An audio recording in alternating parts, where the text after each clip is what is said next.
हम गुंजन चौधरी मैथिली गुंजन चैनल पर समस्त मिथिलावासी के प्रणाम करै छी।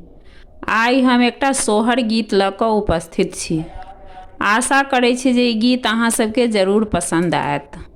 बांधल केश खोजिए गेला घामसँ भिजिए गेला रे, लालना रे तैयो ने होरिला जनमा लेला आबा जीव जाए तारे, लालना रे तैयो ने होरिला जनमा लेला आबा जीव जाए तारे।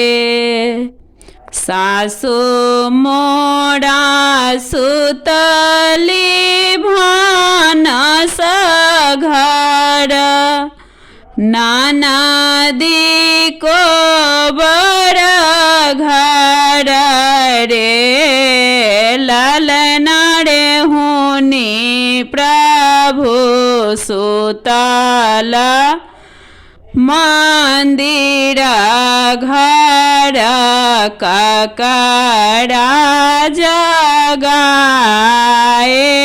बड़े, लालना रे हुनी प्रभु सुतल मंदिर घर, ककरा जगाए बड़े। उठो उठो ननदो गोसाउनी, मोरा ठाकुराइनी रे, लालना रे जाहा करांग महला में की, भैया के जगा बहू रे, लालना रे जाहा करांग महला में की, भैया जगा बहू रे।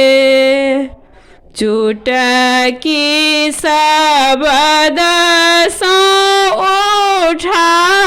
उठाओला, उठा बुझाओला रे, भैया है तोरे धानी दर देबे आकुल, डगरी न चाहियो रे, भैया है तोरो धानी दर देबे आकुल, डगरी न चाहियो रे। काख जाती लेलनी पोथिया, हाथ जाती सटकुइया लेला रे, लालना रे आबी बैसल मुनहरी घर की, कहो धानी कुशल रे, तेहा मोरा कपाए गहना जका, नामी के सभुइया लोटू रे, पिया है धरती लागला असमान नयन नहीं सोझाए रे। पिया हे धरती लागल असमान,